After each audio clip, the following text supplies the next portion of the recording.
Just over 20 years ago, this man that we're going to speak today was showing Leo Messi and Cristiano Ronaldo the way. He probably wouldn't thank me for the comparison, but Clive Allen, back in the day, playing 4-5-1 under David Pleat, with, Richard Gough, Chris Waddle, Glenn Hoddle, Ozzy Ardiles, he was able to score nearly a half-century of goals in a time when that was utterly outlandish. He comes from a brilliant football family, and one to whom I'm happy to be royally linked. Linked because in September 1975, I watched the man who would brutally scythe down Clive's cousin in an FA Cup final, throw his jersey at the Aberdeen manager and stomp out of Pittodrie and move to, yes, Willie Young will be in this interview. So will George Best. So will, well, if you're English, thank Clive for Harry Kane.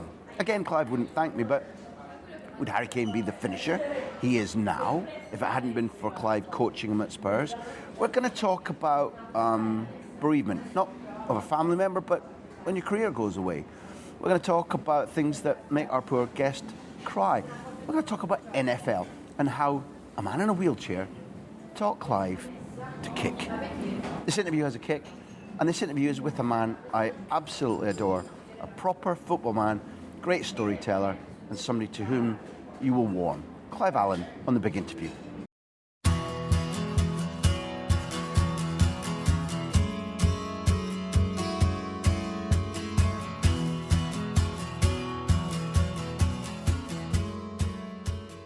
Big Interview listeners, you know that occasionally we go back to times that not all of you saw, but I did, because there were players and eras and ideas then which were truly special. And I think we're about to speak now to a truly special football man, not just a truly special striker, somebody who had, before these Johnny-come-latelys, Messi and Ronaldo started hitting 35 or 40 in a season.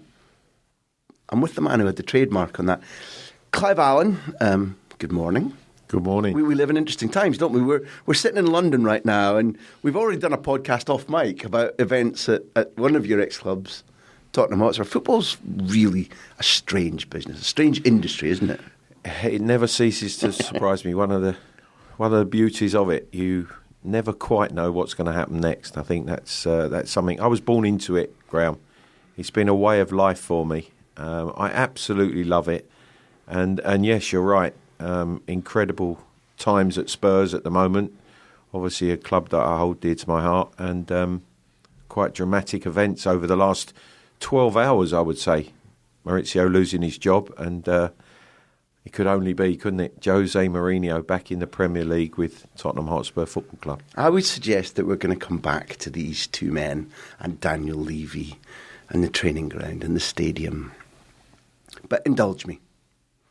I'm a real lover of London. And the London that you and I are in right now is like a little country. Not just in size, but in nationalities. It's the facade is glitzy and gleamy.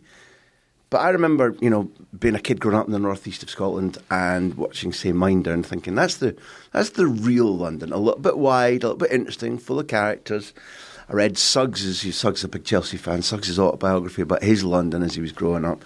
You grew up in and around that London. You went to see your dad play at a ground that's probably the first London ground that captivated my imagination, because on midweek sports night, when QPR were playing in Europe, which is just after your dad's spell there, Loftus Road and the lights on a Wednesday night playing in European football just looked extraordinary in the hoops.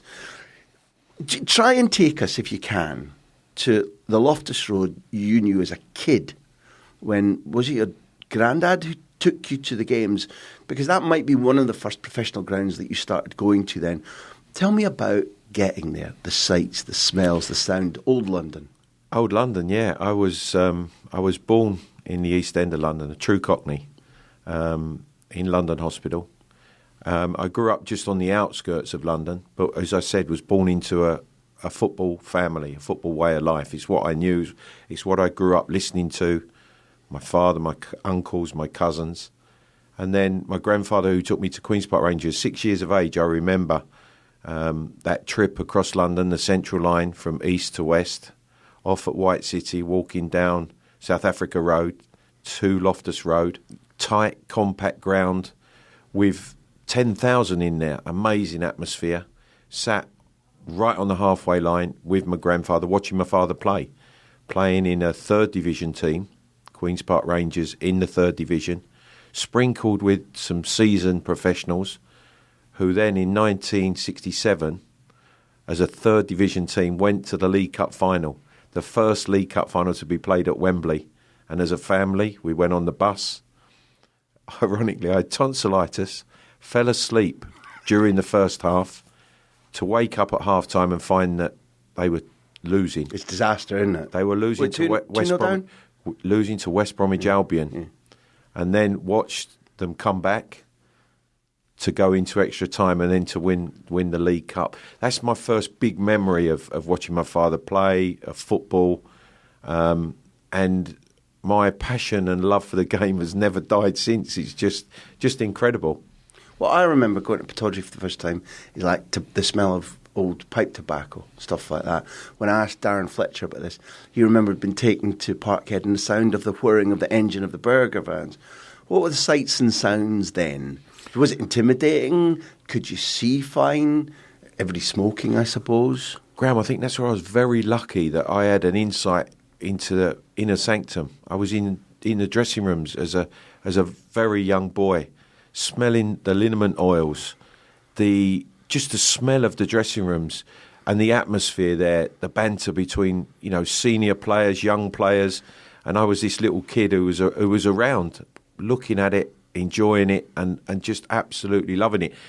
And in all honesty, I had nothing else in my mind other than I was going to play football one day. That was you, hooked. Absolutely hooked. Yeah, it was something that I'll always remember, and obviously growing up to be a 14-year-old, a schoolboy international, and had clubs, had suitors who were trying to sign me. Manchester City at the time, Tottenham Hotspur. I trained there as a schoolboy, but Queen's Park Rangers is where I started, where I felt at home. It was like a second home.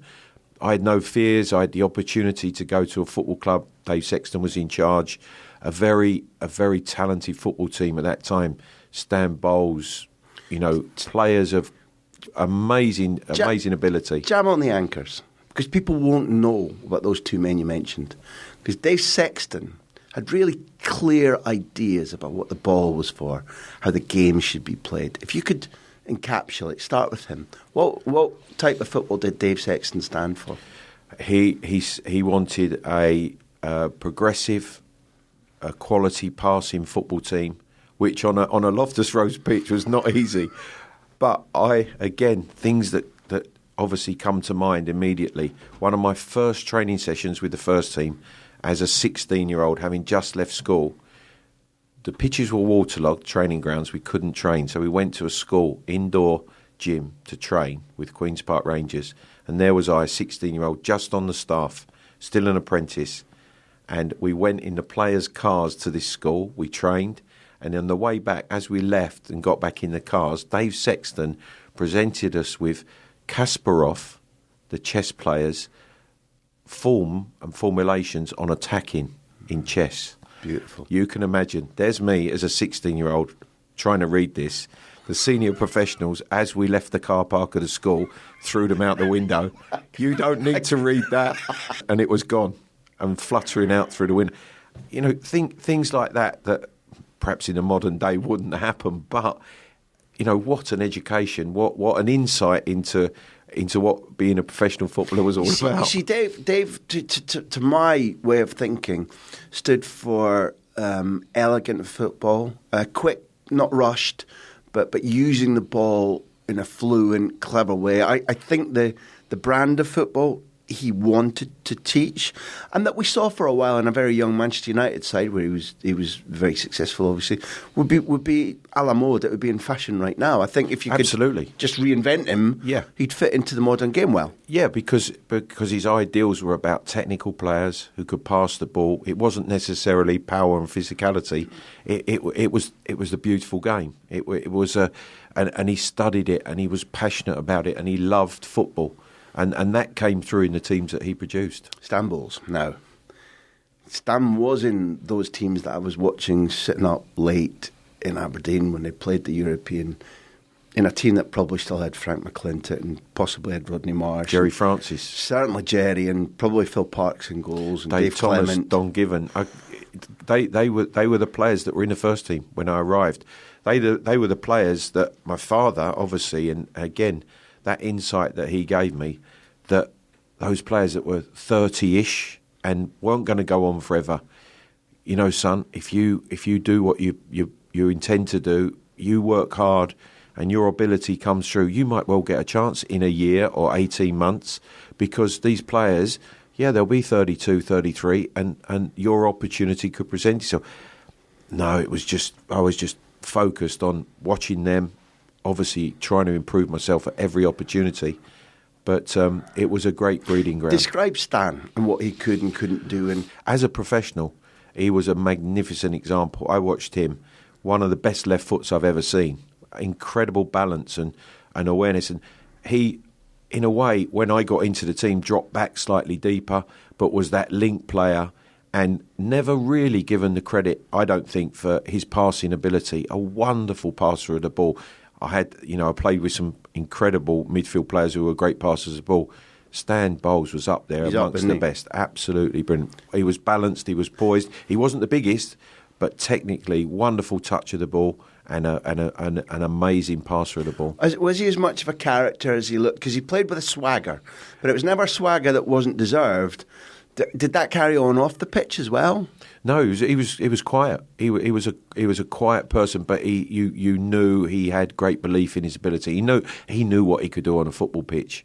Played wonderfully so often for QPR. On surfaces as well, as you've described, which people wouldn't believe now. No, that's right, and honed his skill because of it. Wonderful touch, brilliant, skillful footballer.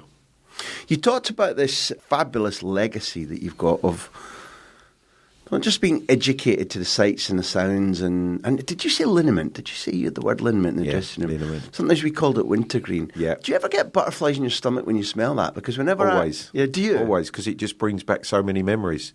You remember it, and that smell is what it's all about in preparing for games. Why did we use it? Tell me. I mean, I think I know, but it's so back in my... I think it was.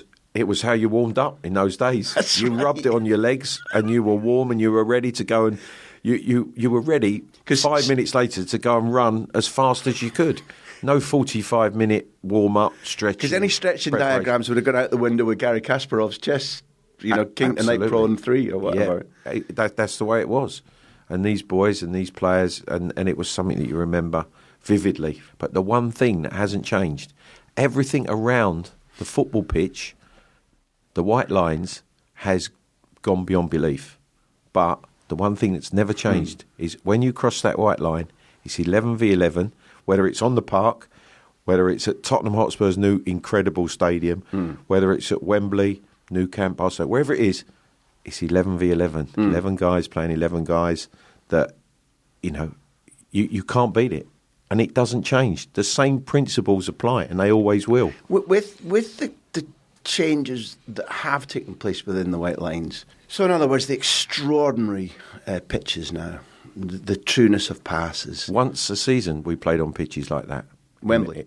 Once a season, the first game of the season. Oh. And then after that they deteriorated and were never the same again. Tell people about the bounce or the getting stuck in the mud. Well, people say, I bet you wish you could play now. Of course you do. Because in those days, the uneven surfaces, especially at Loftus Road at that time, when I first started playing, I got into this team as a 17-year-old, you had to have a good touch, because if you didn't, you lost the ball. You had to almost read the bounce of the ball, because it wasn't going to come true. Not true. You had defenders who were kicking through the back of you, could challenge from behind. So you had to be brave. You had to accept the ball under physical provocation from big guys who were just going to stop you playing. They were going to stop you. And did you learn? Did you not dish it out, but did you go like, I'm here too? Yeah, absolutely. What were your repertoire of tricks then? Well, there was arms, there was elbows, there was tackles. You had to make sure you competed, because if you didn't, they're all over you. You were quickly found out, and you were quickly trodden on. Yeah. Simple as that. So when the ball doesn't run true, and let's say you're having a little dribble, or sometimes you'd even, as well as you read the ball, the bounce is wrong, and you still have to be able to react to get that little touch or the half volley or whatever it might be. How would that skill serve you today? I think well, absolutely.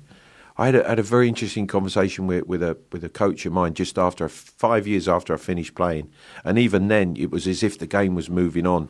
And I said to him, you know what, I'm not so sure that I'd have made it today. He said, no, don't ever think that. He said, because you have your time, and when you have your time, you're trying to be just that fraction above the rest to be the best you can.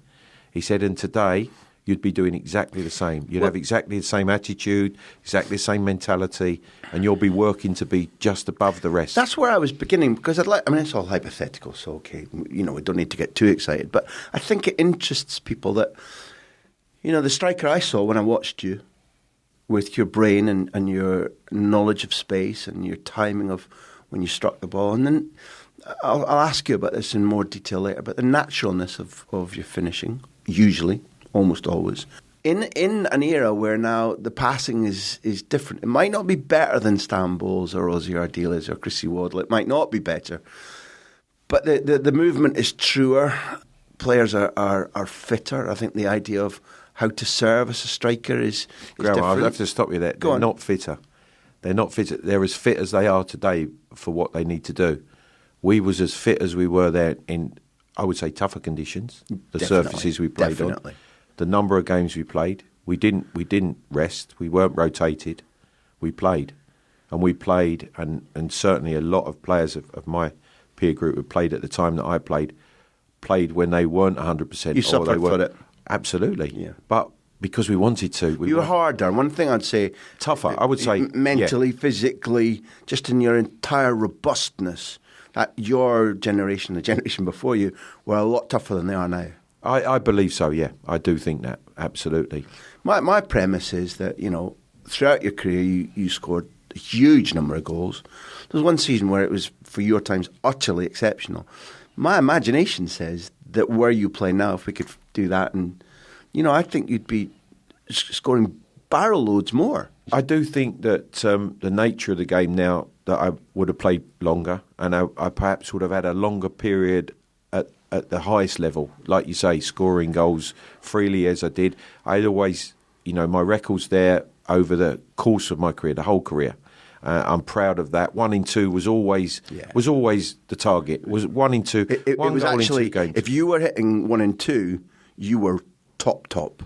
In the days I grew up watching, the days you were playing, that was top. And I grew up listening to that. That was always, the bottom line was always, you score a goal every 2 games, you'll be there or thereabouts. You won't be far away. And again, that was that insight that my father had given me, all that knowledge and experience that he had, and he passed on. I'm a great one for atmosphere, and therefore I'm going to go fishing here, because the nearest big club to where you grew up was West Ham. Eventually you'll end up having, some quite good times there. But I know it's the first game where you asserted your independence and kind of went as a young lad on your own without any grandparents. Now, the Bulling Ground or Upton Park, call it what you want, was different from Loftus Road. It was different from most grounds. It's different atmosphere. Again, take me into that, what that felt like, because I think it was quite an intimidating place, and you'd have been going in there on your own with your mates about 13, 14 years old. With my school pals, got the train from Upminster to Upton Park, walked down. What did it look like or sound like as you're approaching? There was a buzz. There was that buzz and the atmosphere, and you wanted to get in there. You wanted to be in the stadium.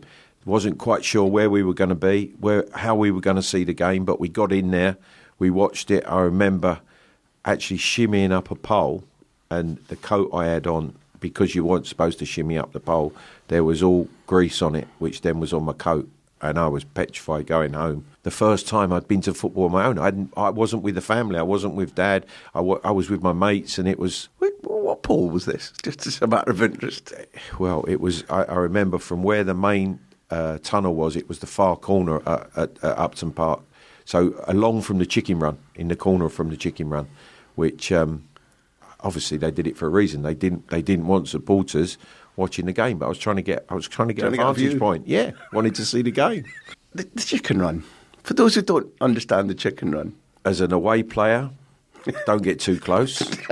Don't. If you're a winger and you're told to put your heels on the line, don't go that close, because there is a chance that there'll be an arm come out and might just grab your shirt or pull you back. Where's Colin? Colin? If you were playing, as you said, I played for West Ham. You could almost feel you'd get a pat on the back if you were putting it in, if you were trying. Yeah. And West Ham supporters were very fair in that way. If they knew that you were putting it in, you'd get a pat on the back. You'd certainly get a well done and come on and keep going, and they were with you. So yeah, it was a special place. It was a special place, and I have to say, recently did all the London teams that I played for on the bus and by tube a few weeks back, and the final port of call was Upton Park. And again, just how the game's changed. Obviously, there's no longer Highbury, but the marble halls are still there. And I went into those, went into Queen's Park Rangers. And ironically, Queen's Park Rangers was the only club that I pitched up at, went to reception, and I said to the guy, do you mind if we just go onto the pitch for a photograph? He said, yeah, of course you can. Walked down the same tight little tunnel out onto the pitch at Loftus Road, had photographs done. The other stadium literally couldn't get anywhere near. The new Tottenham Stadium, Chelsea, Stamford Bridge, couldn't get in. No. But that last, and it was an evening walk down Green Street from Upton Park Station, and it wasn't there. How much? The stadium's not there. There's no memento of the stadium. It was 3 blocks of flats. And I have to say, I was sad. Yeah. It was sad because it was like, this is what's happened. I don't know why I'm a soppy romantic about things like this. And I am. But it really touches me. And in previous podcasts, we talked to Charlie Nick about Highbury, and then coming out of the tube, a couple of streets, turn round, and there it is. And the North Bank, the South Bank, the clock, the marble halls. My first visit to Upton Park as well. You certainly, when you go and savour it, let alone blooming play there and be a hero for them, you feel you're woven into something that's really important in our island culture, not just football culture. Central places of worship dating back to, maybe the Great Depression, or when you get extraordinary crowds with everybody wearing, jackets and ties and flat caps, and it's been there all that time. You're woven into that. Even being a spectator or a journalist there gives you an injection of football into your veins, and now it's just gone. That feels wrong to me. On the flip side of that, I would say that there's obviously many new stadiums being built, which I think look the same. They're bowls. There isn't that feeling. There isn't. I don't think there's that uniqueness about them. No. Until, and I have to say to Daniel Levy and the directors and what they've delivered at Tottenham Hotspur, that spirit is there in the new stadium. The pitch has slid 100 yards down. The new stadium has engulfed what was left from White Hart Lane. So on one side, the uniqueness of lots of the old stadiums have gone in what has now been built for a lot of clubs. But I do believe that Spurs have got it right in terms of what they've delivered at the new Tottenham Hotspur Stadium. It's a really good way to describe it, and you've put me. I agree with you. And I know it's not bias, it's the truth. They've done something extraordinary. You've reminded me, I should say to you and to listeners too, that San Mamés, where Athletic Bilbao, one of the oldest clubs in Spain, one of the 3 that have never been relegated with Barcelona and Real Madrid, have done a similar job in building on the same site. It's a beautiful stadium. The one that they lost, San Mamés, was fabulous but old.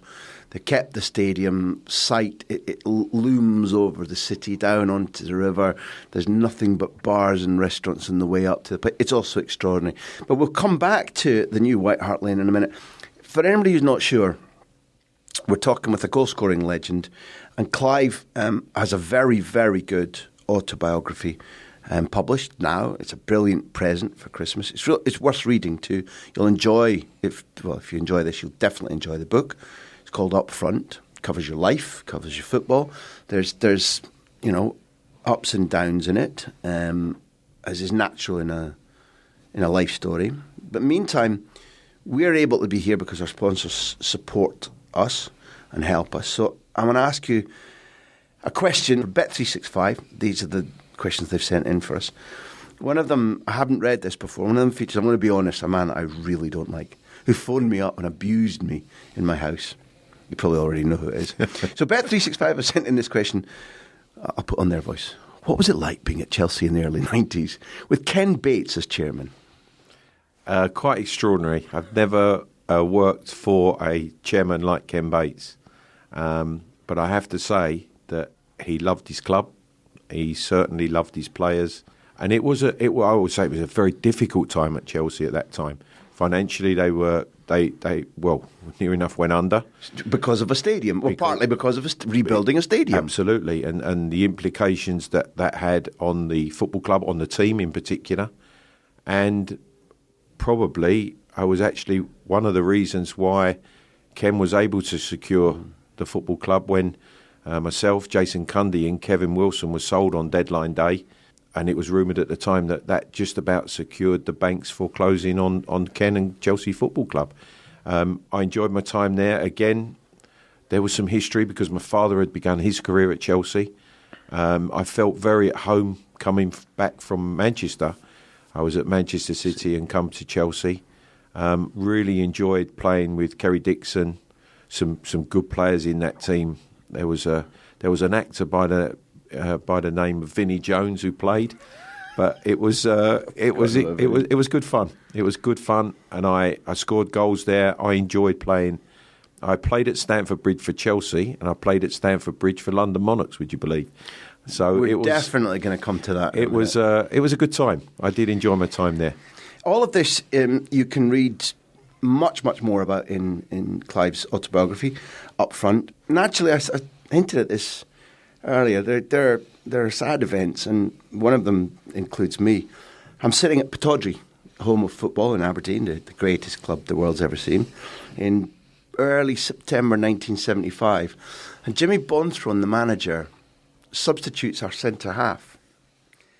And this big lump of, I don't know, volcanic rock with a ginger crop of hair on top, Willie Young, takes his shirt off, wanders across to Jimmy Bonthron, who noticeably shrinks, throws his jersey and stomps off down the tunnel. And within 3 days, he's signed for Spurs. And he'll move across London like you did. He'll move to Arsenal. Willie Young will go on and play a big role in the sort of tapestry of the life of your football family, right? That's right. Yes, I remember watching Willie that day. Take us to why Willie is important to you and your family, where you were. Relive the day. So you're talking about 1980 Cup final. That's right. My cousin Paul, who was the youngest player at the time in the FA Cup final for West Ham against Arsenal. And there was that big centre-half, Willie Young, playing. Huge, intimidating bloke. Well, he was one of the fiercest, one of the strongest, one of the toughest. And there I am at home, having just bought a VCR recorder. And for the younger listeners, they won't know, they wouldn't have a clue what that was. On the Friday afternoon, so that I could record the whole FA Cup day. And on it's the a big, Saturday. hefty old box, isn't it? Bought it in Tottenham Court Road, took it home on the train. Absolutely kosher goods. It's not like not knockoff. Full thing. All the electrical goods in Tottenham Court Road. That was the place to buy it. Hitachi VCR. It was. I'll never forget it. Practiced with it all Friday evening to make sure that I could record. Quite worried, no? A pack of 6 4-hour tapes, so there was no way I was going to run out of the cassette that goes in it to tape it. And recorded from the very first moment. And as you know, it was a day. Cup final was a day. Yeah. It was a day from 8 a.m. when it started right the way through to whoever won the FA Cup and the interviews after. It was coverage full all day long. And Cousin Paul was playing. A wonderful day for West Ham. Sir Trevor Brooking, who obviously I've come to know very, very well, a neighbour of mine until just recently, scored the winning header, which again was quite something. West Ham were underdogs on the day. The story that I have to tell is Squeaky, as he was known because he had such a high-pitched voice. My 17-year-old cousin went clean through. West Ham 1-0 up. He's one-on-one with the goalkeeper as his legs are unerringly just swept from under him by Willie Young. He just takes Paul out. And in all honesty, Graham, to this day, and I actually spoke to Paul this morning, he has always said it was the best thing that could have ever happened to him. And I always say, you've got to be joking. You're the youngest ever player in FA Cup final. You're going one-on-one with the goalkeeper to score. He said, my legs were like jelly. He said, I'm thinking I am going to embarrass myself in front of the world because obviously the FA Cup was going global. He said, I was never going to score. He still says it today. Wow. And he says, Willie takes my legs from me. He said, he got me off the hook.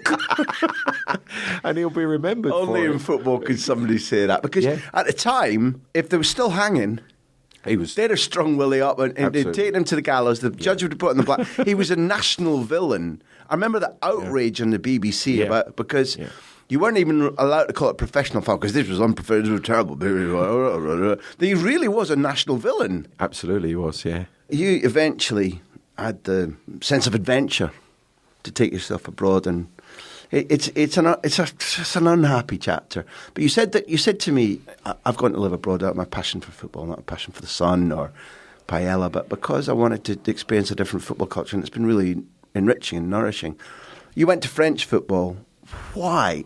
Not just the contractual situation, but what was it in you? Because I don't think any of the rest of your family felt that way, or did they? I can't remember. Well, actually, yes. Martin's father, Dennis, my dad's younger brother, played in Belgium towards the end of his career. So, we had ventured afield. Again, as you say, contractually I was going out after a 4-year deal at Tottenham. I was going to be 28. The opportunity, if it was going to come about, was going to be at that time. There was some speculation, clubs in Germany, Italy, and Bordeaux in France. They made contact with Spurs. A deal was done before I actually become, and it wasn't a free agent as we know now, but before my contract ran out at Tottenham. They agreed a deal, I agreed a deal, and so a month before the season ended, I knew that the following season I was going to be playing in French football, which was something very new, something very different. And it wasn't just from the football angle as well, just the way of life, the language. The whole thing was something to this day that my wife and I have always said, we didn't want to be sitting here today saying, I wonder what that would have been like. Attitude. Brilliant. It was bittersweet, as you rightly say. It was a great experience. It was there was a cultural shock. There was lots of things that happened, and lots of things to read in the book about it. But it's something I'll never regret. I'm glad we did it. A little snapshot of maybe 2 or 3 things that people wouldn't know that were so different between your life in London football and Bordeaux, where you went to. What would be the things that really stand out that would surprise people? The way football was played was a massive learning curve for me at 28 when I was towards the latter end of my career, or the cultural shock in terms of the way that even then the club completely run your life. I was at their beck and call. If they said you were at the training camp, you were at the training camp. If you were staying away, you were staying away. Days off very rarely happened. It was just a completely different experience in that respect. And then I had an education in red wine, so that was something that's held me in good stead. We did chat about that off mic, and it's clear that you know an awful lot more than me. But also, let's repeat the phrase that I'm not sure if it was the president or one of his henchmen that gave to you, because I think a lot of people who might not know a lot about red wine will benefit from your counsel that they gave to you. Well, the day I signed, President invited us for dinner to celebrate me signing for Bordeaux, and as is customary, I suppose, he said, Clive, you're our new player, you're the guest, you must select the wine. Now, bearing in mind we're in red wine country, the best red wine in the world, as they obviously tell everybody. Again, just being so naive, I said, well, I actually like Chablis, which meant the president standing up, crying, Mon Dieu, mon Dieu. God. He said, we will have to educate you. And I just said, of course, Mr. President, please do. That's why I'm here. But he told you how you should treat wine, which is, never mind the denomination or the price, just do you enjoy it? Absolutely. He said the golden rule is, he said, it's what you like, what your taste buds tell you are a good wine. It's irrespective of the price. And it's something that... it's something that certainly that stood with me ever since, and I just think it's correct. We've got lovely listeners, socios we call them. They're like our supporters. So Darryl Geraghty, your question has been asked and answered by Bet365. Finlay, we're coming on to yours. Rechman, we're coming on to yours. But Gustavo Bagatini, I've not spoken to. Gustavo, hello. Thanks for being there. So Gustavo says, as a Brazilian, fortunately I'm just too young to remember it, but what was it like to make your England debut by beating Brazil, still with many from the 1982 squad that enchanted the world, at the Maracanã? Well, the story I tell, and to this day I still ask the same question, everybody remembers my England debut. But no one does, until I give one clue, and I have to say one name, and that is John Barnes. Johnny Barnes. And as soon as I say it, everybody gets it, because that magical moment in 84, when John Barnes weaves down the Maracanã, scores one of the most unbelievable goals scored by an England player, that was my debut. And everyone goes, really? And there I was sitting on the bench. I came on for Tony Woodcock to win my first England cap. And I go on to say that actually at 2-0, John Barnes had scored, Mark Hateley had scored. Brian Robson, England captain, goes clean through. I haven't touched the ball. I'm on the field. I haven't touched the ball. There I am at full speed alongside him. And the England captain fires the ball into the side netting, where if he squares it to me, which he should have done, my first touch should have been, and it is, football's all ifs and buts. If he squares it to me, my first touch would have been a goal against Brazil in the Maracanã. And everybody says to me, well, what'd you say to him? You must have had a go at him. And all you can say is, bad luck, Skip. Unlucky, Skip. And that was my debut. I'll never forget. The Maracanã was crumbling. Yeah. It was an old stadium. Obviously, since has been rejuvenated. Was it a big old bowl then? Big round open kind of thing? 70,000 in there, but it seemed like it was sparse because it wasn't full. And we went back down into what were dungeons. The dressing room were dungeons underneath for Bobby Robson to deliver one of his, meteoric speeches about what a result it was, how things in England were going to be. Everyone was going to be smiling tomorrow because you've achieved something that no England team had done. They'd never won in Brazil.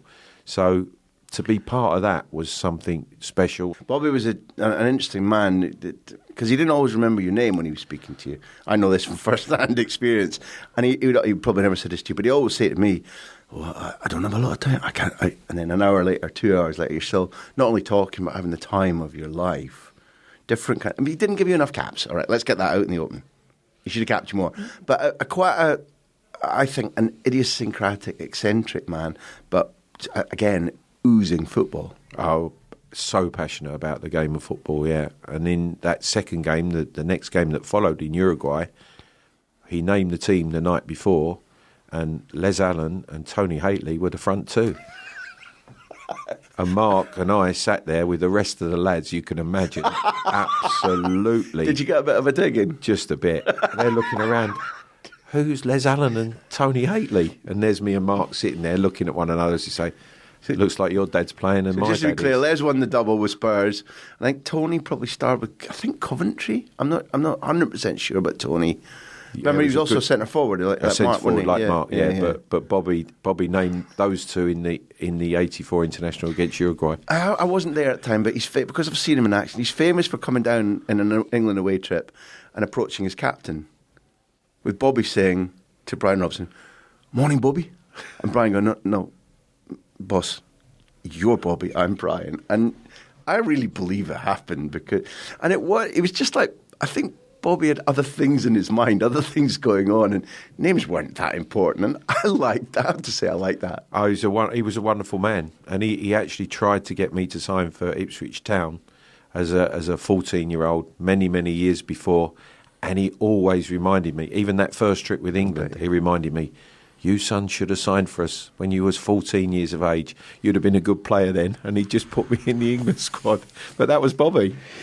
It's an interesting one they say here. I like this one because it's a different theme from Bet365. They ask, of the strikers playing today, who would you most closely compare yourself to? Wow. It's a very, very good question. Difficult one to answer. Modern day striker. I'd like to think I score goals like Harry Kane. I've obviously had the privilege of working with Harry when he came in as a kid. That's a two-way street.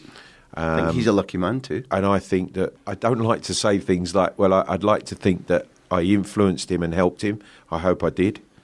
But I saw a lot in his mentality and his approach and the way he arrived at the club as a young man, as a young boy, and developed himself and had an amazing desire to improve, to score goals. And the most important thing was he loved scoring goals, and that's what he's gone on to do to an extraordinary level, I believe, over the last few years. So I'd like to be considered or compared with Harry Kane, would you believe? No, that's a nice answer. I know that in your days at Spurs as one of the coaching staff, you worked very hard on his finishing, supplying him crosses, looking at how he hit the ball, the timing of his arrival, which foot he would finish with. And a couple of people have spoken to me about him. I remember speaking to David Pleat, who was your manager in that season when maybe you were at your peak, I don't know, but certainly your numbers in a cup final. I remember him talking about watching Harry when he was both in the reserves and on loan and thinking, gosh, Harry, you've just not got that turn of pace into a situation that you can see or away from a player. And he remembered watching him about 6 months later and Harry had shed a little bit of weight and Pleat had said to him, learn to read more so that it compensates for maybe if you haven't got an unbelievable sprint. And David said that Kane had taken that, worked on it, and utterly transformed himself to the point that David was like, was that the same player? That's the kind of determination to self-improve that you're talking about. Absolutely. He had a desire to improve every aspect of his game.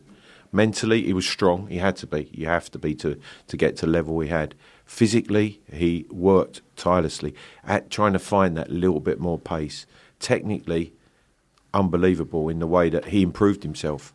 And that was hours of practice, a real desire, and then that belief to carry that through. And Harry did that. Nothing but admiration for him. I held my hand up, said it many times before. When he arrived, you couldn't see Harry Kane doing what he's done today at that stage. And he has to take full credit for that. What did you try and, apart from the day-to-day doing, what did you try and tell him? Just have that desire to want to be the best, to want to improve, but he wanted that competition. He wanted every day at the end, just do that little bit more. Come on, coach, let's have a competition. And I laugh about it now, I joke about it now. It probably was about a year, 18 months before, in those shootouts, he was beating me. And when he was beating me, you knew, that's it. I hold my hand up. You not that you've done it, but you're on your way. You're because ready he had that desire every day. Every day he wanted to do it. He wanted to improve. What were the shootouts? It just might be, 6 shots from an angle or whatever it was, 10 volleys, just honing all those skills, but wanting to be, like we said, practice makes perfect. And that's what he wanted to do. He wanted to be. Every time that chance come, and now, whenever you see him, I always feel, and you look at him, when that chance comes, more often than not, he's going to take it. He's going to score. But he's had to work to get to that position. One of the people I listened to chatting about him was in Barcelona. Mickey Hazard said that he reckons, I think he believes, that Harry wants to beat Jimmy Greaves' Spurs scoring record. It's amazing that, not everybody listening to this will even understand that what a Graham, can I stop you there? Was. I grew up listening to my father telling me he was the greatest goal scorer he's ever seen. And he replaced my father. Everyone says my dad played in the best Tottenham team ever, 60-61. The double winners, right? Every Tottenham team since has been living up to that team and has not matched it. My dad, who played in that team and was one of 3 who played every game that season, then was replaced by Jimmy Greaves. And yet my father still was telling me years later he was the greatest goal scorer I've ever seen. He was just amazing. If you can beat a fraction of what Jimmy Greaves is as a goal scorer, watch him. Watch the way he passes the ball into the corner of the net. That's a phrase that people use. So just for those who haven't seen Jimmy, when we talk about passing the ball, try and put yourself in Jimmy's boots. What does that mean when that phrase? Because it's a phrase that just gets repeated now, Clive. Yeah, you don't have to smash the ball. It doesn't have to be the hardest shot in the world to score, to beat the goalkeeper.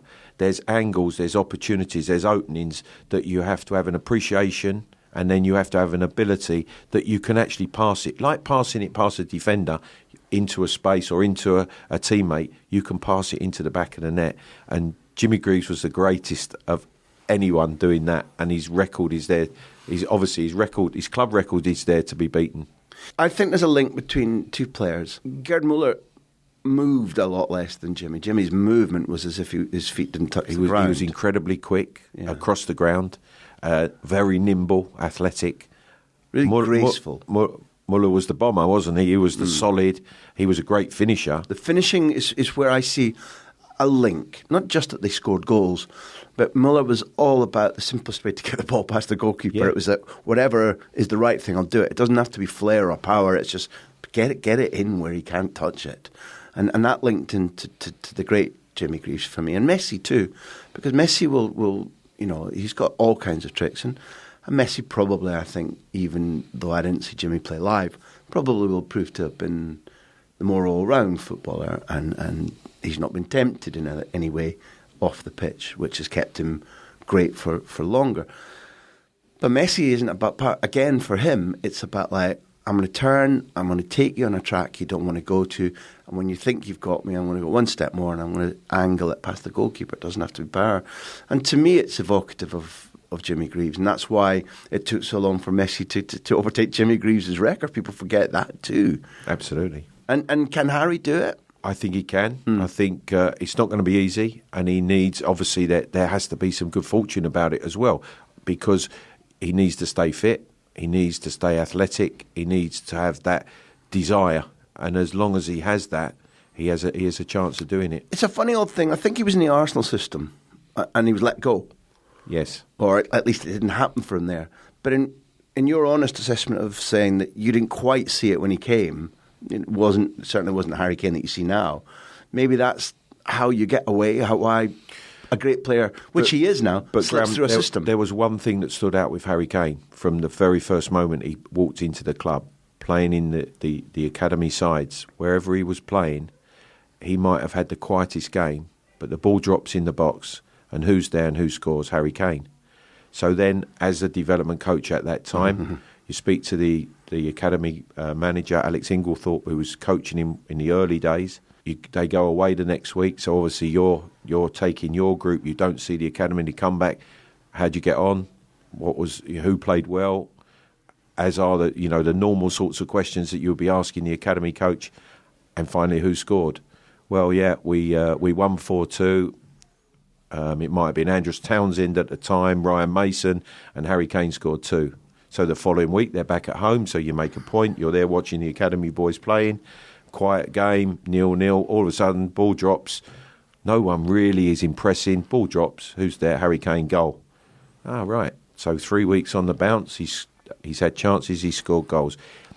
And straight away, there's something there, because that doesn't happen by chance. Okay, you've anticipated the next question. You did that. So why does that happen? How does it happen?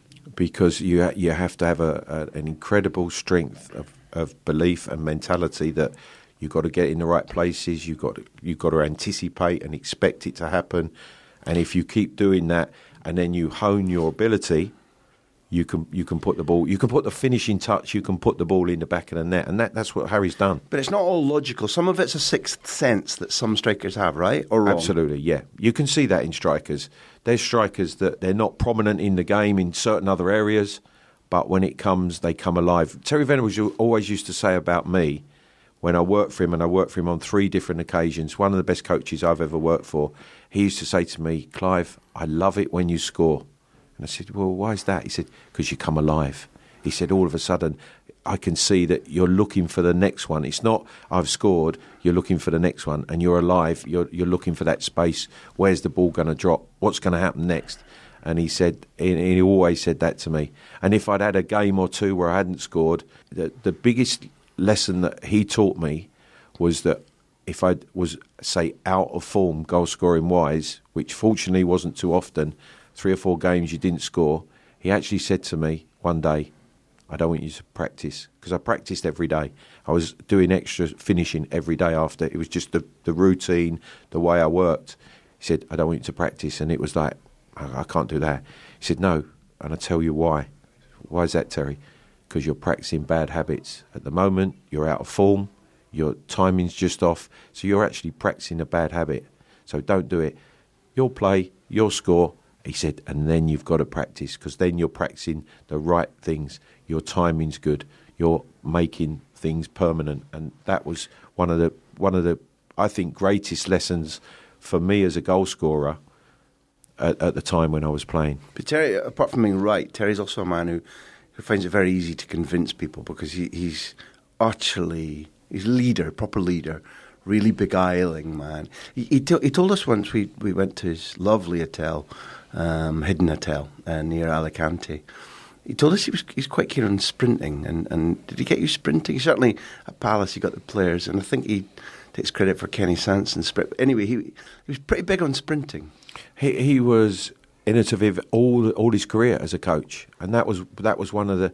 I always felt he loved players asking questions, because he invariably had the answers, and he wanted players. He wanted them to express their imagination in the way that they worked. And I always said, people say, what was his biggest strength? And I'd say that he'd put a session on, maybe it be for the forwards or even me as an individual, and 2 or 3 weeks down the road, in a game, something would happen. You'd make a run, you'd go into an area or a situation that you'd practiced a few weeks back, not just a few days ago, and it happened. And the chance came, you scored the goal, and he knew, and you knew as a player, and that's where he was very special. You ever sung with him? No. Oh, only cup final song, Queen's Park Rangers, but I can't sing. He could sing. He's got a voice, doesn't he? He's got a voice, yeah. Only you see, old London again does me in, but like only Terry could get married on the morning of a North London derby and have his opposite number, George Graham, as his best man. They nick off to the game, and if I'm not wrong, I think George did Terry 4-0. I'm sure it was Terry's wedding, and Arsenal did. And then obviously George be like that. Then George worked with him, and he was the coach at Queen's Park Rangers when I was there. So Terry was manager. George was actually academy manager initially when he first started. My cousin Martin, who played as a youth team player under George Graham, and I remember Martin saying to me first week in, he said to me, I said, what's George like? How is he? And I'm a senior player at the time, working for Terry Venables as the manager. He said, he's going to be a top manager. And that was my 17-year-old cousin in his first week working with George Graham. Football sense, I suppose, football knowledge, and the football life. That's the way it's been. George is another leader. This is one from Finlay McDonald. Finlay's asked about getting a pass from Chrissy Waddle. Now, we went to Chris's house and he was one of the earliest podcasts, and it was extraordinary. You played with Chris, not for a huge amount of time, but like when we asked him to describe his art, he was really good at describing how close to a player he'd get, where he'd be looking, body. But Graham, I say the best thing about the biggest compliment I can pay Chrissy Waddle is he was the best player at standing still with the ball between his feet, and he would beat you from that position. Because he had a body swerve, he dragged the ball and was so deceptively quick from standing still. And that for me, I always remember Chrissy Waddle in that way, because he was just something special. As soon as he had the ball between his feet and he was standing still, he beat the fullback, whoever they were. So what did you have to do as a striker to take the benefit from how easy was it to learn and anticipate what he was going to do, timing of your movement? Well, I would say then, as soon as I saw Chrissy with the ball between his feet and he was standing still, I'd actually run away from the area that I wanted to end up in.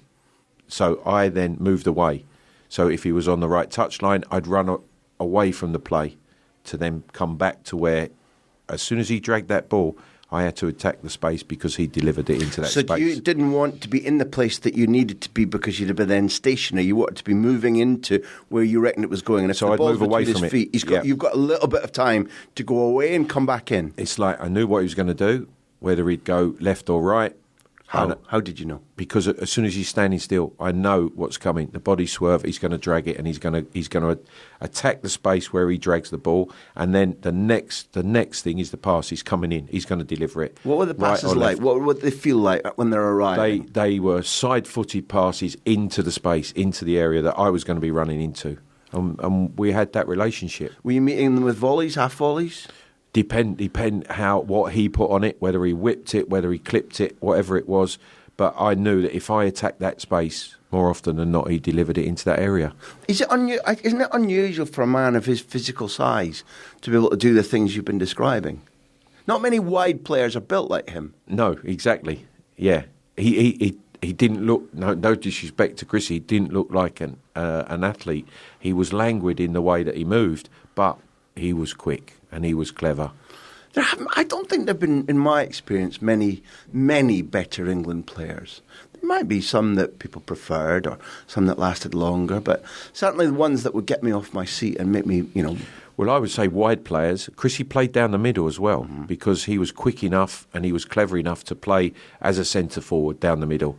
But I think he's more renowned and known for the performances from a wider position. How much time did you spend with Ozzy Ardiles? I played with Ozzy for 2 years. Yeah.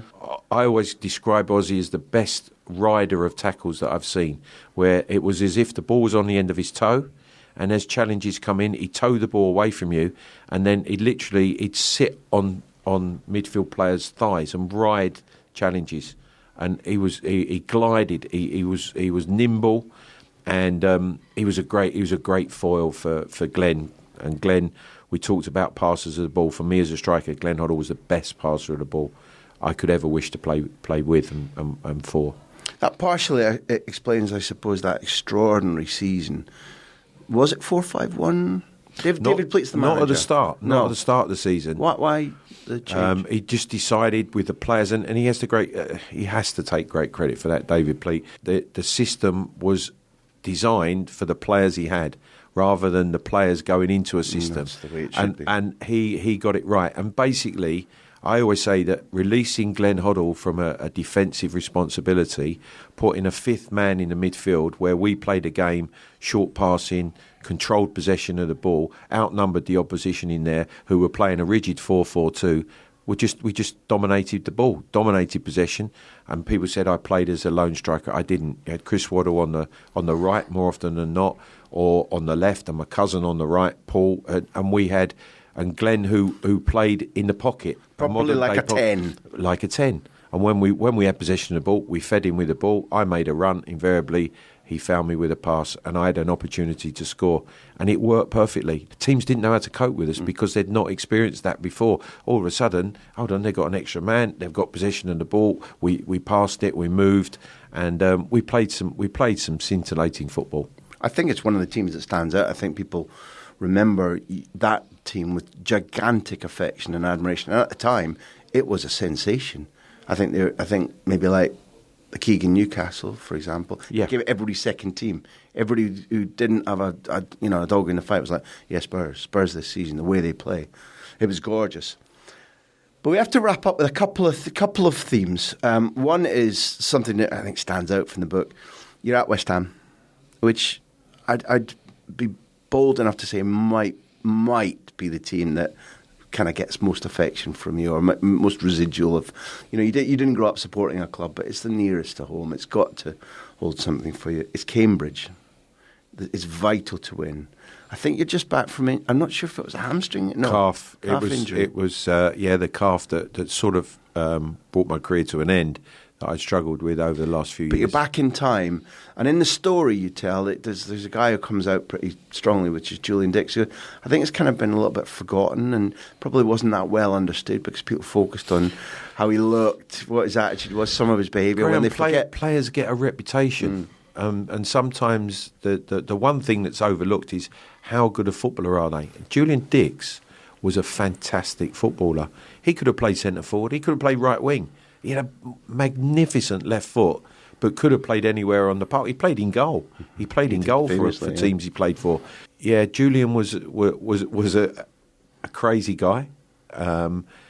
He wasn't the best trainer, but he was a wonderful footballer. He had great belief in his ability. He was tough, he was strong, and he had that reputation. And that sort of preceded him at times, which was, I felt, unjust, because he was It obscured the real talent. Exactly. You don't attract the attentions of Liverpool. You don't go and play for Liverpool if you know, historically over the years, Liverpool buy players. In their day, it took you a year before you got anywhere near the team. But Julian went there and was a top player there, but a magnificent player at West Ham. What made him tick that gave him that sort of slightly, I don't know if it's rebellious or anarchic reputation? What made him tick as a man? With all great players, they have a belief in their ability, what they know that they can do. And also they produce it. They produce it in games. They love entertaining people. And he the bottom line is he loved to play football. Wayne Rooney loved to play football. The top players, the best players, doesn't matter what's going on, they love to play the game. And Julian was an example of that. That game was vital against Cambridge because? Well, we had to match the result that Portsmouth were playing. Newcastle were the champions and going up, but we wanted second position, which was automatic promotion. We were playing Cambridge, who, if we beat on the day, were going down. So it was no easy game. It's a final. Cambridge are fighting for their lives. We're fighting to go up automatically. And to this day, I've always said, I don't think, had we not won the game, that we'd have gone up through the playoffs, because the relief, the sheer relief at the end of it. We won the game 2-0. I came on as a sub. Julian went trundling down the left wing. I think he went through three or four tackles. Certainly the last one was an amazing block tackle. He hooked the ball out, and then he rolls it square to me. In all honesty, probably the easiest tap-in that I've had, with the crowd on the touchlines. They were over the walls at Upton Park. They invaded the pitch. And for a minute or two, there was some, there were some problems that, they might not get back. The game it certainly was stopped, but they then retreated. The game was finished, and I say the euphoria that we actually finished second, but we went into the promised land, the Premier League. Is it one of the? Emotionally, is it one of the ones you savour most from your life in football? I think, because I think because it was so close to home, because it meant so much to the football club to be back in the first time in the Premier League. You're lucky to have savoured that. Three things we can't stop with that. One is, who is Doug Blevins, and why is he important to you? Doug Blevins was the kicking coach for the Miami Dolphins, and Doug Blevins was a paraplegic who rode a little bike, and who I visited in Miami, and who taught me to kick the American football. It was bizarre. It was crazy. Kicking coach, teaching an English footballer. And how does life do that to you? The most incredible guy, and I couldn't quite believe. I met him at the arrivals hall, Miami Airport, and he comes round on his bike. Hi, Clive. I'm Doug, and I'm thinking, I can't quite believe what have I got myself into here. Ended up the following day on the university sport ground, and he's teaching me how to kick in American football. As nice as you like for 20 minutes. He was very patient until I'd hooked probably a dozen balls left and right of the posts, and he went crazy. And when I say went crazy, he swore. God damn it! He said, it's not a soccer ball. He said, you've got to, and I was like, okay, Doug. Yeah, it's all right. I am trying. You're not trying. You're not doing. Unbelievable. He straightened me out. He sorted me out. I nailed it. Basically, it was a completely different technique. It was a whole new experience, obviously, having finished soccer 4 years before. We can call it that. It's football to me, but soccer. And there I was playing American You see, football. in up front, it details the fact that you play NFL football. I mean, London Monarchs were no Scottish Claymores. Let's be completely... I kicked the winning field goal against the Claymores at Murrayfield. It's there. It's in black and white. Don't go it's history. I'm going to call Doug Blevins. And I went back in the dressing rooms going absolutely crazy to the American guys who played in... Obviously, they were all American guys who played in NFL, who were playing in the summer in NFL Europe, looking at me. are you gone crazy? Yeah, man, you kicked a winning field goal. Yeah, but it's against Scotland. I just kicked the winning field goal. And I'm like, calm down. It's like Gavin Hastings scoring the winning penalty for West Ham in the cup final, isn't it? Yes, exactly. It's a hell of a sport. I went to thanks to the Claymores in the Expansion League, I went to the 95 Super Bowl where the 49ers trounced San Diego Chargers. And it's an extraordinary... I love it. I didn't realise, and I followed it through the 80s when we first started to watch NFL on Channel 4. Yeah. To witness it firsthand, and I do believe that I took things from it into my coaching, just especially the special teams and how it was so important to each individual and how they hone their skills to almost just do one specific thing in the game that they had to be so good at. I found it absolutely fascinating. I never thought it was going to happen, and I think just being given that opportunity after my professional sports career had finished, it was just and it helped you too because finishing had been difficult, much harder than you could really have imagined. Absolutely, yeah, massive shock, massive. It's not going to happen. I'm not going to get old. I'm not going to finish playing. No, and all of a sudden, it's there, and you wow, what am I going to do? It was tough. It's both a very addictive life. Sport, but football we're talking about in that. Well, Graham, it was a way of life. I was born into it. I was going to say, I always say I was a professional from the day I was born. Yeah. That's all I knew. I grew up living it. I experienced it. I played it, and then it was all over. Wow, it was a difficult time. It was a difficult time. And that it's all over feeling doesn't necessarily arrive like a punch in the head. It creeps into you, and I imagine that you understand you've stopped and you're finished, but the uneasiness, the boredom, the slight feeling of being lost creeps and overtakes you a little bit, I think. Definitely, yeah. And as it was then, you never really think it's finished. I still trained every day, although it was on my own. And just one day, jogging down the lane near where I lived, I got 100 yards down the lane, stopped and walked home and walked in, and I said, I thought you was training. I said, no, I'm done. It's all over. I'm emotional now. Yeah. But then the Monarchs thing was special because dressing rooms are brilliant. You're kicking a ball, even though, as Blevins proved, it's completely different. And it was a real challenge, and that's what I love. But it's competitive.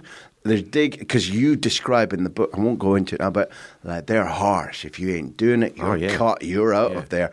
Whereas competitors drive in... I didn't appreciate that. Yeah. How, listen, professional football is ruthless. Yeah. But professional NFL is beyond belief. Brutal, eh? Absolutely brutal. No real feelings for people. You're just a commodity. Yeah. In a way, that was an insight into the way the modern football is becoming. And it is. I'm sad to say it is, but another thing that really definitely helped and also helped establish you in the consciousness of British sport as a really loved figure. Love for your achievements. I think it's definitely my feeling because quite early I began to know that you came from a family of achievement and talent. And for example, my dad lived all his life in Aberdeen, but always told me that John White, probably had he not died on the golf course, in his view, might have gone on to become considered as the greatest Scottish footballer. So that double team of your dads, was something we heard a lot about. And I guess you probably never saw or knew John, but I suppose your dad might have mentioned him. Oh, without a doubt, yes. Yeah, Dad always talked about John White, the type of footballer he was, wonderful, wonderful player. And Dad's always said the best was Dave Mackay. Dave, he said, could do everything. He was the best passer, he was the best tackler, he was the toughest, he was the quickest, he was the best header of the ball.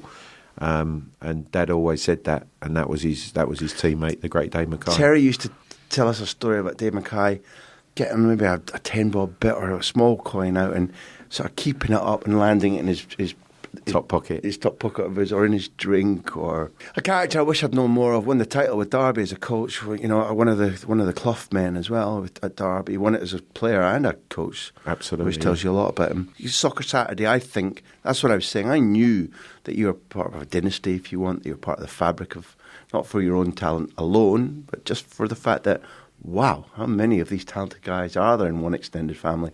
When you go on Soccer Saturday, it's the earliest days, and it's not without its bumps, but nonetheless, it must have helped you bridge a way out of being competitive, but staying within football before you became a coach again. Well, it was football was still alive for me. I think that was the opportunity it gave me.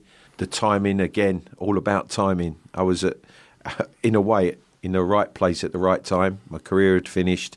The producer had asked me. He had this idea. Well, what's the idea? I said. He said it's radio on TV. Did it seem odd? What do you mean it's radio on TV? We can have the feeds of all the games coming into the studio. We want 4 guys sitting there. You've got a game to watch, Clive. Just tell the public what's going on. Have a look at the other monitor if you want. Just you 4 guys in a bar chatting football. But the way he described it, you come with some credibility. You've played. You've experienced it. We've got 6 pilot shows. Let's see how it goes. And the rest is history. I didn't know that. That's how it started. Now, any old 4? There was a guy by the name of... Go on. Best, I think Properly named, wasn't he? The Best. George was the best. And I have to say, Graham, at that time, having only been finished a few years, I looked forward to the hour before the game started, just sitting with George Best, listening to his stories. And again, when I talk about... And I don't think there's many what I call football people, but George Best was the ultimate football person. He loved the game, was the best. Everybody that I know who played against him says he was the best. I've seen footage of him. He was the best. He was the quickest. He was the best dribbler. He was the toughest. And I sat with him for numerous years in those early days of Soccer Saturday, him telling me about his experiences, which was just something. Well, now you know why amazing. We do this, because in truth, that's what you were given to us. That's a fact. Well, it's what the listeners get too. It's the same. He was passionate about football. He loved football. I just hope that I portray that. It's, as I say, it's been a way of life. I love the game, and I've been very privileged that it's been my life. So it was him. Was Frank McClintock on it? Frank was on it in the early days. He certainly was. And there in that very, I will never forget, and it's always a quiz question that I throw out there. There was one guy who was in the very first show that didn't stay around too long, but is massive on radio today. Go on. Alan Brazil. Was Alan in the first one, was he? Alan did the very first Soccer Saturday, very first few Soccer Saturdays, yeah. I remember him commentating for Sky, but I didn't know he was Mr. Soccer Saturday. He was right at the start. He was part of it as well, yeah. Well, he certainly made himself part of the popular culture, and when I go on TalkSport with him, he just refers to me as the Dandy Don. So I go on for free, because that's magic to me. Who's the presenter? Well, there was a few in the early days, and it was Paul Dempsey. There was a number before, obviously, in later years, Jeff, and who is extraordinary. His football knowledge, and again, perfect for the show. And it's iconic. It's an iconic football show now, and it will be for years to come. The way we'll close is that, whichever club you love most, you're probably most commonly associated with Spurs because of the brilliance of that era, the style of football, the cup final, how close it probably felt to the Spurs fans that they were to glory. Overnight, while we were travelling, while you were on the train back from the under-21 game, the most extraordinary things have happened. By the time this goes out, people will know all about it. What, for you, is Pochettino's legacy at Spurs? I think he's taken the club to another level because of their involvement in Champions League, where they wanted to be. He's helped them make that step. But, as we all know, it's results business, and the results haven't been, certainly in the Premier League, what was expected this season. He's paid a price for that. It's a difficult time for the club. You know, we talked about the magnificent stadium that's been delivered, the training complex that is second to none, the best I think that certainly best I've ever seen anywhere in the world. All the ingredients are there, Graham, for Tottenham to achieve. The way I describe it, there's no excuses. There's nothing that players, staff, even supporters can complain about in terms of what is there. All the ingredients are there for them to be successful. So who do you turn to? And as we know, you had a premonition. You saw him at the Legends. Well, again, I don't know if that's just my upbringing. Okay. I don't know if that's just that instinct that. Listen, I think I know a little bit about the game. It's been, as I say, it's my life. And the very first game played at the Tottenham Hotspur Stadium was Tottenham Legends against Inter Milan. And there was a gentleman by the name of Jose Mourinho who was sitting in the dugout, taking in the surroundings. And when I say he was taking in the surroundings, he was very happy. He liked what he saw. He was very friendly to everybody. He was the happy Jose that we know, and I just had that sense that he likes this. He likes what he sees. He was out of work at the time. You've had that experience with him before in the Bernabeu, where he liked what he saw, except they both belonged to you. Exactly, Gareth Bale and Luka Modric, and again the way he, the psychological games that he plays before Champions League game, as the team came out. There he was, looking at our dressing room door. 3 or 4 came out. 4th one, Luka Modric. He's across all over Luka. How are you? I love you, Luka, blah, blah, blah. So there we are as coaches standing in the other doorway thinking, what's he doing? 2 or 3 other players come out who now don't feel as good, do they? Because Why doesn't he want to talk to me? Jose's not making a fuss of them. He obviously doesn't think I'm a player. Who comes out? Gareth Bale. Who's across? Jose all over Gareth Bale. And you're thinking, oh, you're cheeky, you are. He knows what he's doing. He's a master at it. Listen, you cannot disregard his CV. No, you are very patently not only oozing football knowledge, but you're perfectly capable to tell me I'm talking rubbish. But, I'm very cynical about Jose Mourinho because I know a lot that we won't speak about on the podcast there that makes it harder for me to respect him the way I'd like to, because his ability, not just his trophies, his ability, and also what you've said there, he's a very shrewd, tactical man, probably in his everyday life. Not everybody's like that, and he gets what he wants normally because he's very good at manipulating people. Yes. For good or bad. And in football, you probably need to be able to do that. But I'm really unclear about which Jose, the Spurs platform that you've described, where there are no excuses anymore, which kind of Jose they're getting. Graham, what I would say is I think this is his biggest footballing challenge because, and I allude back to what I said about Spurs, Tottenham have put into place all the ingredients. Jose's got no excuses. He will find a way because he does. He does. If he doesn't get the players that he wants, perhaps, but all the ingredients there. He hasn't gone to Tottenham Hotspur Football Club not to win, not to be successful. He believes that he can do it. He believes, he's looked at the squad. We know Manchester City, Liverpool, top 2 teams, top 2 squads. Under that, I think he sees this is a good squad. I've got perhaps the best centre forward in the world, and all his teams, all his successful teams, have had a top centre forward. Harry Kane is there. He's got him. Right. If I can defend and keep clean sheets, we can win. And when it comes back to that, when you cross the white line, it's 11v11, and he thinks he's got a chance of winning. That is his biggest challenge now, is winning with Spurs. You've very neatly, football journalist and broadcaster that you are, taken us full circle to the game's the same. This is all courtesy. You're a generous man, and in the distant past, we kind of knew each other and bumped each other in the circuit a little bit. But Clive Allen's book Up Front is out, and I'm going to finish on page 246. The applause faded out as the London Community Gospel Choir began a slow but steadily quickening version of "Oh When the Spurs Go Marching In." The current squad, together with manager Mauricio Pochettino, came out to take their applause, and Wyn Evans started a rendition of "Glory, Glory, Hallelujah." Everyone in the ground waved flags and created a cacophony of noise as the song sped up in repetition to a rousing conclusion. As ticker tape was fired into the crowd and cheers rang out, nature provided the best special effect of all.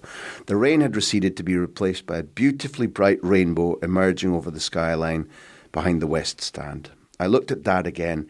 A sensation came over me. In the eye of the celebrations around us on the pitch we had both played on alongside my cousin, with thousands of people celebrating our contribution, I wanted family to come first over football. The pitch isn't bad, is it? I said. Yeah, it's beautiful, he replied. Look at all this, I said, with a tear in my eye. We did it. And you did. It's a fabulous book, and an extraordinary football life. And you, for my taste, continue to give football and football broadcasting the things that made me fall in love with football in the first place. And it's nice to be with somebody who represents the greatness of London football, British football, London football. I hope you feel that the book has been worth doing. I hope you feel that this chat has been worth doing. Absolutely. It's brought back some sad memories. Memories. And I'm sorry about that. But you did extraordinary things, and you continue to add to the goodness of football. Graham, I love the game. Yeah. Listen, passionately to the bottom of my soul, so do I. So it's a privilege for us, Neil and I, to be here, and for the listeners to hear you with your wit and your wisdom and oozing the passion for football that I knew was there. I'd say to people, go out and get Clive's book up front, but also share this podcast with people who don't understand the beauty of football, because after it, they will. Clive, you're a gentleman. Enjoyed it. Thank you. Thank you very much.